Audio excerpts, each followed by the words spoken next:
टूट रहा महागठबंधन, अटूट है बीजेपी की डोर, 2024 नहीं होगा आसान। गठबंधन के अपने ही तार नहीं बैठा पा रहे विपक्षी नेता, फिर आपस में हो रही किटकिट। कभी गठबंधन और मायावती में तकरार, तो कभी ओवैसी और केजरीवाल में हो रहा है बवाल। अगले साल लोकसभा चुनाव है और अपने आप को गठबंधन का सबसे बड़ा महारथी कहने वाले लोगों के घरों में रिश्तों का ताला लगा हुआ है। केजरीवाल, नीतीश कुमार, मायावती, ओवैसी जैसे कद्दावर नेता कभी एक साथ होकर मोदी के खिलाफ इंकलाब बोलते हुए नजर आ रहे थे, लेकिन अब ये बात बीते दिनों की बात हो गई है, क्योंकि गठबंधन के नेता आपस में ही अपने नेताओं में दोस्ती नहीं बैठा पा रहे। जिस भी गठबंधन के नेता को मौका मिलता है वो दूसरे नेता की टांग खींचने लगता है। अब मायावती को ही ले लीजिए, जिससे संसद भवन का पूरा विपक्ष विरोध कर रहा था, उसी संसद भवन का मायावती ने समर्थन कर दिया और कह दिया कि संसद का निर्माण सरकार ने किया है तो उसे पूरा हक है कि वो भी उद्घाटन करे। वही उन्होंने इस समारोह में निमंत्रण भेजे जाने के लिए आभार भी जताया है, लेकिन ये साफ भी है कि वो इस आयोजन में शामिल नहीं हो पाई। तो वहीं मायावती ने कहा, केंद्र में पहले चाहे कांग्रेस की पार्टी की सरकार रही हो, लेकिन वर्तमान में बीजेपी की है। बीएसपी ने देश व जनहित मुद्दों पर हमेशा दलगत राजनीति से ऊपर उठकर उनका समर्थन किया है। 28 मई को संसद के नए भवन के उद्घाटन को भी पार्टी इसी संदर्भ में देखते हुए इनका स्वागत करती है।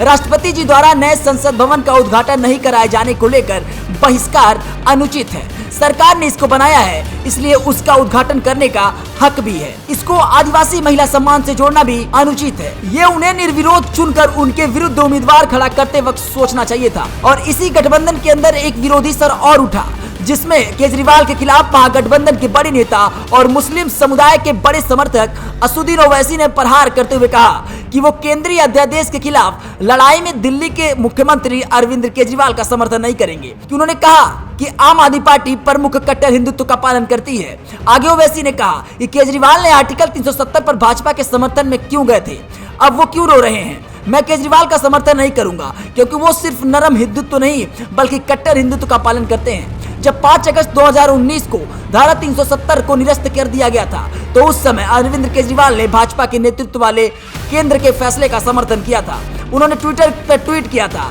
कि हम जम्मू कश्मीर पर उनके फैसले का समर्थन करते हैं।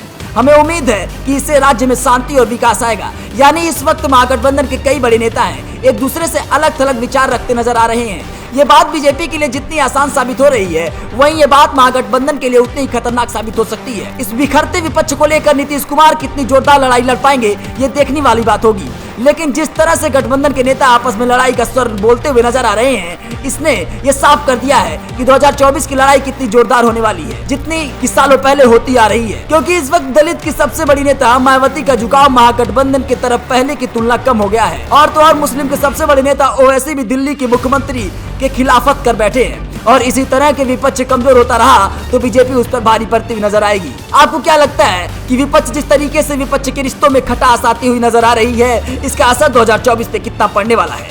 अगर वीडियो अच्छा लगे तो शेयर कर सकते हैं।